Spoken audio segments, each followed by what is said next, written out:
അപ്പൊ അസുഖം വരാതിരിക്കുന്ന എന്ത് വേണം? ഇത് രണ്ടും വേണം, അല്ലേ?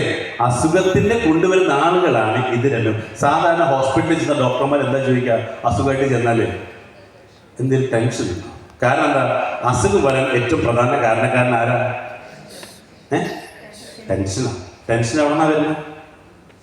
നമ്മുടെ പണമില്ലാത്തതിന്റെ പേരിൽ പല പ്രശ്നങ്ങൾ, അല്ലേ? അപ്പൊ എങ്ങനെയാണ് ഇത് നാലും ഒരുമിച്ച് കൊണ്ടുള്ള, അല്ലേ? അപ്പൊ ആദ്യം പറയുന്നത് ഹെൽത്ത്. എങ്ങനെയാണ് നമുക്ക് പാർക്കാൻ ചന്ദനത്തോപ്പുകൾ ആരോഗ്യം ലഭിക്കണം നോക്കാം. അതായത് നമ്മൾ സ്കൂളിൽ പഠിച്ചിട്ടുണ്ട്, മനുഷ്യൻ പഞ്ചമഹാഭൂതങ്ങളാൽ നിർമ്മിതമാണ്. കേട്ടുണ്ടോ? പഠിച്ച് പഞ്ചമഹാഭൂത പഞ്ചമഹാഭൂതം മോളെ പറഞ്ഞു. പഠിച്ച് പഞ്ചമഹാഭൂത അറിയില്ല? അഗ്നി, ജലം, വായു, ആകാശം, ഭൂമി, അല്ലേ? ഈ 5 കാര്യങ്ങൾ നമ്മൾ ജനിക്കുമ്പോൾ തന്നെ ഈ 5 കാര്യങ്ങളും ഭൂമിയിൽ നിന്ന് നമുക്ക് ലഭിക്കേണ്ടതുണ്ട്. ഇത് ലഭിക്കാത്തതിന്റെ പേരിലാണ് ഇന്ന് നമുക്ക് പല അസുഖങ്ങളും ഉണ്ടാകുന്നത്. നമ്മൾ ഭൂമിയിൽ ചെരുപ്പിടാണ്ട് നടക്കുമ്പോൾ ഭൂമിയിൽ നിന്ന് ഒരുപാട് മാഗ്നറ്റിക് പവറും നമുക്ക് ലഭിക്കുന്നുണ്ട്. അതുകൊണ്ട് എന്ത് വരില്ല? അസുഖങ്ങൾ വരില്ല.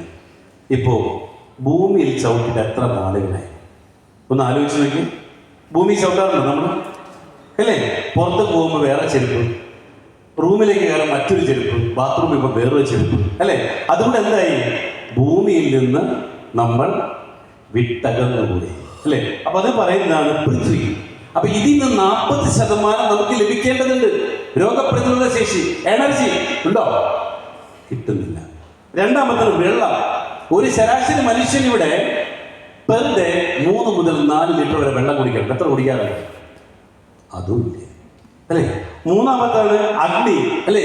നമുക്ക് സൂര്യപ്രകാശം കിട്ടണം പല കാര്യങ്ങൾക്കും വേണ്ടി. 15% വേണം. സൂര്യപ്രകാശം കൊള്ളാമോ? കറക്കൂല. അതുകൊണ്ട് എന്തില്ല? സ്കിന്നെ രക്ഷിക്കാൻ വേണ്ടി അതുമില്ല. വായു, ശുദ്ധമായ വായു. കൊറോണ സമയത്ത് ഇവിടെ ഒരുപാട് പേര് മരണപ്പെട്ടു. എന്തിന്റെ പേരില്ല? വായു ഇല്ലാത്തതിന്റെ പേര്. 7% നമുക്ക് വായു ഇല്ല. അതുകൂടാതെ ആകാശം, അല്ലേ? ഇങ്ങനെ ഈ 5 കാര്യങ്ങൾ ഈക്വലൈസ് ചെയ്ത് നമുക്ക് കിട്ടിയിട്ടില്ലാത്ത പേരിലാണ് ഇന്ന് എന്ത് പറ്റിയെന്നറിയോ? ഹോസ്പിറ്റൽ എണ്ണം കൂടി. ഒരു 20-30 കൊല്ലം മുമ്പുള്ള ഹോസ്പിറ്റലാണ് ഇന്നുള്ളത് ആണോ? ഇല്ല. എന്താ കാരണം? മനുഷ്യൻ പഞ്ചമഹാഭൂതാസിന് വിട്ടകന്നു. അതുകൊണ്ട് എന്തായി? ഡോക്ടർമാർക്ക് ചാകര, അല്ലേ? ഇവിടെ കൂടുകൾ പോലെ ഹോസ്പിറ്റലുകൾ പൊട്ടി മുളച്ചുകൊണ്ടിരിക്കുക. നിങ്ങൾ വിചാരിക്കും ഡോക്ടർമാർ എത്രയോ നല്ല മനുഷ്യന്മാർ, ദൈവത്തെ പോലെ. പക്ഷേ ദേവ, ഒരു ഡോക്ടർ രാവിലെ എഴുന്നേറ്റ് പ്രാർത്ഥിക്കാൻ അറിയാം? ഒരു ഡോക്ടർ രാവിലെ എഴുന്നേറ്റ് എന്താ പ്രാർത്ഥിക്കാൻ? ദൈവമേ, ഇന്നൊരു 100 ഒപ്പിയേക്കിലുണ്ടാവില്ല, അതിലൊരു 30 സർജറി, അല്ലേ? അതിൽ, അല്ലേ? ഇന്ന് ആലോചിച്ച് നോക്കിയേ. കാരണം അവരുടെ കാറിന്റെ ലോൺ അടക്കണം, അല്ലേ? അനിയത്തിന് എക്സാമ്പിൾ പറഞ്ഞാൽ, ഒരു ഡോക്ടർ വീട്ടിൽ നിന്ന് ഇറങ്ങാൻ നേരത്ത് വൈഫ് എന്ന് പറയണം, അതെ ഇന്നലെ അനിയത്തി വന്നിട്ടുണ്ടായിരുന്നു മോളെ കല്യാണം വിളിക്കാൻ. അനിയത്തി നമുക്ക് 5 പവൻ തന്നിട്ടുണ്ട്, നമുക്ക് നമ്മുടെ ഡോക്ടർ 10 പവനെങ്കിലും കൊടുക്കണുണ്ടോ?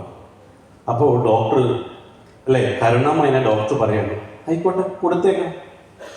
അന്ന് 5 കൊല്ലം മുമ്പ് 5 പവൻ എത്ര ഉണ്ടായിരുന്നു? അല്ലേ? ആകെ 19,000 ഉണ്ടായിരുന്നു പവൻ. ഇന്ന് എത്രയും? 1 ലക്ഷത്തിന് മേലെ. അപ്പൊ ഡോക്ടർ കാർ വിളിച്ച് പോവാ, 10 പവൻ എത്ര രൂപ വേണം?